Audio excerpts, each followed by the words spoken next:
सन 1793 Paris. भीड़ एक मंच की ओर देख रही है। ऊपर सर को धड़ से अलग कर देने वाली मशीन गिलोटिन का भारी ब्लेड ठहरा हुआ है और गिलोटिन के नीचे है फ्रांस की रानी मैरी एंटोइनेट। कुछ ही क्षणों में उसका सिर धड़ से अलग कर दिया जाएगा। कभी वह वैभव की प्रतीक थी, आज वह भूखी जनता के गुस्से का चेहरा है। लेकिन सवाल यह है, क्या वह सच में दोषी थी या ढहती हुई सत्ता को बस एक चेहरा चाहिए था?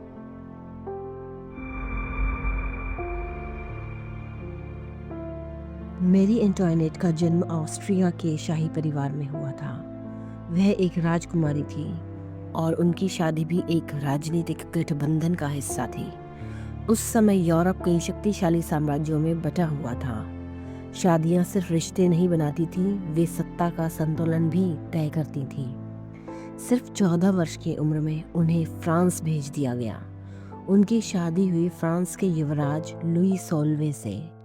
वर्साई का महल, फ्रांस का वह विशाल शाही महल जहां राजा और रानी रहते थे, उस महल में उनका भव्य प्रवेश हुआ। सोने से सजे कक्ष, विशाल झूमर, राजसी समारोह। लेकिन इस चमक के पीछे एक असहज सच्चाई छिपी थी। वो यह कि वह विदेशी थी। फ्रांस की जनता के लिए वह ऑस्ट्रियन थी और उस समय कई युद्धों और राजनीतिक तनावों के कारण ऑस्ट्रिया पर पूरी तरह भरोसा नहीं किया जाता था। दरबार में उनकी हर हरकत पर नजर रखी जाती थी। उनके पहनावे पर टिप्पणियां की जाती थी। यहाँ तक कि उनकी हंसी भी चर्चा का विषय बन जाती थी। वह रानी बनने से पहले ही एक बाहरी व्यक्ति बन चुकी थी और शायद यही वह दरार थी जो कभी पूरी तरह भरी नहीं। वर्साई के महल में मैरी एंटोइनेट ने अपने लिए एक अलग दुनिया बना ली। उन्हें कला से प्रेम था, संगीत से, थिएटर से और सबसे बढ़कर फैशन से। उनके गाउन पूरे यूरोप में चर्चा का विषय बनते थे। कहा जाता है कि एक साल में वो सैकड़ों नए परिधान बनवाती थी। उनकी शैली, उनका स्टाइल केवल दरबार तक सीमित नहीं रहा।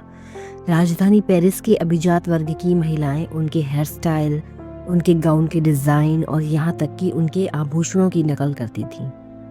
उनकी तस्वीरें और फैशन रेखाचित्र दूसरे देशों तक पहुँचते थे। वह केवल एक रानी नहीं रही, वह एक ट्रेंड बन चुकी थी।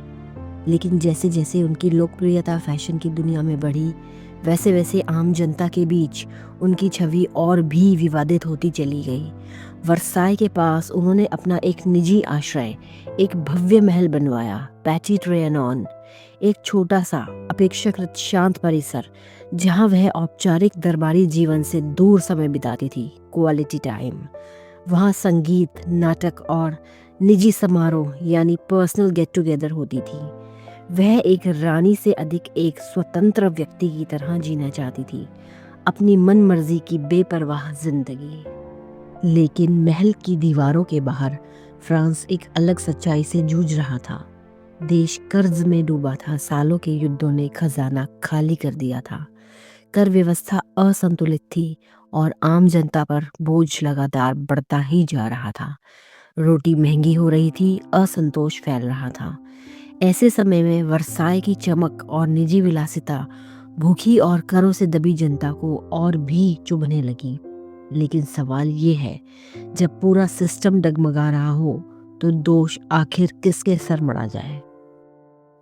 फ्रांस में जब आम आदमी के लिए रोटी महंगी हो रही थी और भूख बढ़ रही थी, एक वाक्य आग की तरह फैल गया।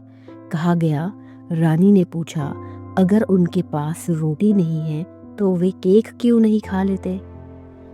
यह वाक्य उनकी निर्दयता का प्रतीक बन गया। लेकिन इतिहासकारों के अनुसार इस कथन का कोई पक्का प्रमाण नहीं मिलता कि यह वाक्य उन्होंने कभी कहा था। कई शोध बताते हैं कि यह वाक्य उनसे वर्षों पहले किसी और शाही महिला से जोड़ा गया था। बाद में यह कथन मैरी के नाम से फैल गया और जनता के गुस्से को भड़काने लगा।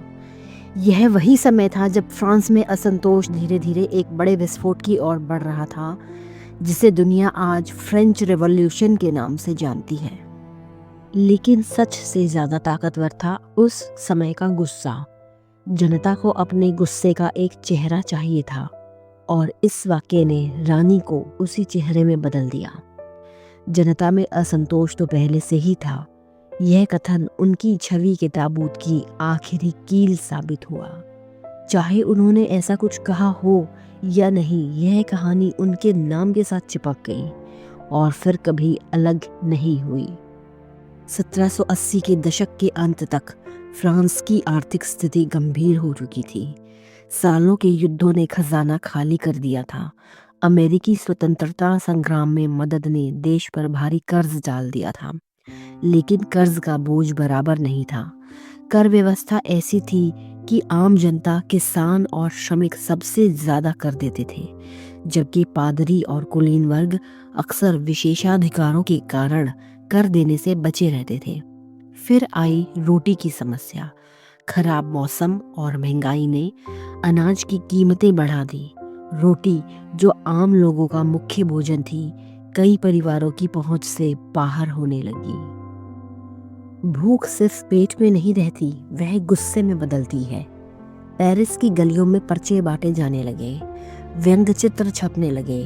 महल और रानी की जीवन शैली इन चित्रों में अतिशयोक्ति के साथ, यानी बढ़ा चढ़ाकर दिखाई जाने लगी। उस समय का छापा खाना सिर्फ जानकारी का माध्यम नहीं था, वह एक हथियार बन चुका था। धीरे धीरे मैरी एंटोइनेट केवल एक व्यक्ति नहीं रही, वह एक प्रतीक बन गई, वैभव, असमानता और अलगाव का प्रतीक। करीब 2 दशकों से फ्रांस में रह रही यह विदेशी रानी अब जनता के गुस्से का चेहरा बन चुकी थी, और गुस्सा अब संगठित होने लगा था।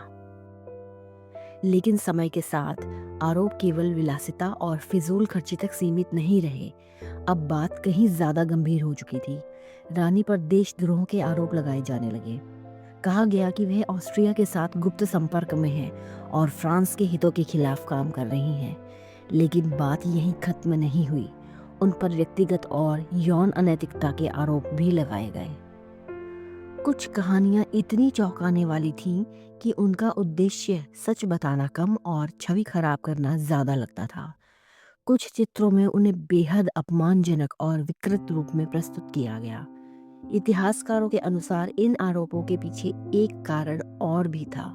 मैरी एंटोइनेट केवल रानी ही नहीं थी, वह एक प्रभावशाली महिला भी थी, और उस समय की राजनीति में एक शक्तिशाली महिला अक्सर आलोचना का सबसे आसान लक्ष्य बन जाती थी।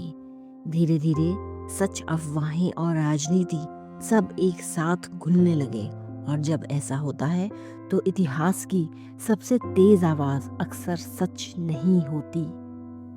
सन 1789। अब गुस्सा केवल शब्दों में नहीं था, वह सड़कों पर उतर चुका था। अक्टूबर की एक ठंडी सुबह हजारों लोग पेरिस से वर्साय की ओर बढ़े। उनमें अधिकतर महिलाएं थीं।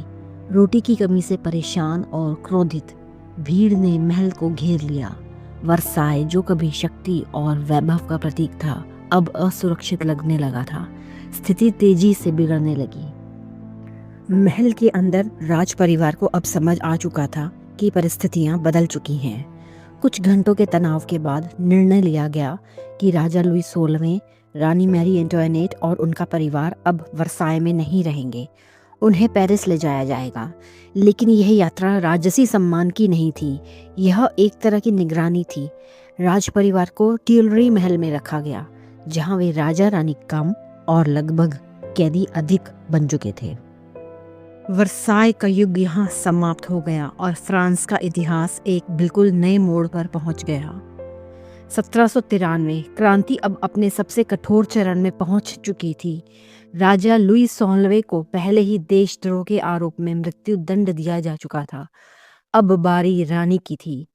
मैरी एंटोइनेट को क्रांतिकारी न्यायाधिकरण के सामने पेश किया गया। उन पर कई आरोप लगाए गए: देशद्रोह, विदेशी शक्तियों से साजिश और राज्य के खिलाफ षड्यंत्र।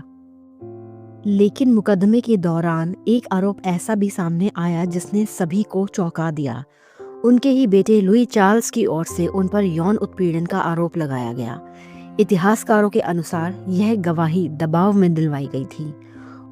उस क्षण अदालत में उपस्थित लोगों तक में कुछ देर के लिए सन्नाटा छा गया। मैरी एंटोइनेट ने इस आरोप का उत्तर बहुत संक्षेप में दिया। उन्होंने कहा, मैं हर उस माँ की ओर देखती हूँ जो यहाँ उपस्थित है और उनसे न्याय की अपेक्षा करती हूँ। कहा जाता है कि उस क्षण अदालत में बैठी कई महिलाओं की आंखें भर आई, लेकिन फैसला लगभग तय माना जा चुका था और जल्द ही वह सुना भी दिया गया। वह केवल 14 वर्ष की थी जब उन्हें ऑस्ट्रिया से फ्रांस भेजा गया, एक राजनीतिक विवाह के लिए। फ्रांस, एक ऐसा देश जो कभी सच में उनका अपना बना ही नहीं। अगले लगभग 2 दशकों तक उन्होंने उसी महल में अपना जीवन बिताया जहां वैभव, समारोह और फैशन उनकी पहचान बन गए। लेकिन समय बदला, वही पहचान धीरे धीरे आरोपों में बदल गई। वही महल अब एक बीती दुनिया की तरह लगने लगा, और जब अंततः उन्हें सजा सुनाई गई तब उनकी उम्र केवल 37 वर्ष थी। इतिहास कभी कभी पूरी जिंदगी को सिर्फ कुछ आरोपों में समेट देता है। 16 अक्टूबर 1793, पेरिस की सुबह असामान्य रूप से शांत थी। मैरी एंटोइनेट को उनकी कोठरी से बाहर लाया गया। प्रथा के अनुसार उनके बाल काटे गए ताकि गिलोटिन की धार के रास्ते में कोई रुकावट ना हो। फिर उन्हें एक साधारण गाड़ी में बिठाया गया। वह गाड़ी पेरिस की सड़कों से गुजरी। लोग रास्तों के किनारे पर खड़े थे, कुछ चुप, कुछ उत्साहित, कुछ इतिहास का अंत देखने आए थे और कुछ आए थे देखने एक प्रतीक का पतन। आखिरकार वह उस स्थान पर पहुंची जहां गिलोटिन खड़ी थी। कहा जाता है कि सीढ़ियां चढ़ते समय उन्होंने अनजाने में जल्लाद के पैर पर कदम रख दिया। तेजी से पैर पीछे हटाते हुए उन्होंने तुरंत कहा, माफ कीजिए, मेरा ऐसा इरादा नहीं था। कुछ ही क्षण बाद ब्लेड गिरा और फ्रांस की अंतिम रानी का जीवन वहीं समाप्त हो गया। लेकिन कहानी वहीं समाप्त नहीं हुई, क्योंकि इतिहास में कुछ प्रश्न हमेशा खुले रह जाते हैं। क्या मैरी एंटोइनेट वास्तव में विलासिता और अहंकार की प्रतीक थी, या वो केवल एक ऐसे समय की शिकार थी जब एक टूटती व्यवस्था को एक चेहरा चाहिए था? इतिहास ने उन्हें एक नाम दिया, लेकिन शायद कहानी उससे कहीं अधिक जटिल थी। शायद मैरी एंटोइनेट की कहानी सिर्फ एक रानी की कहानी नहीं थी, बल्कि वह उस पल की भी थी जब एक पूरा युग खत्म हो रहा था।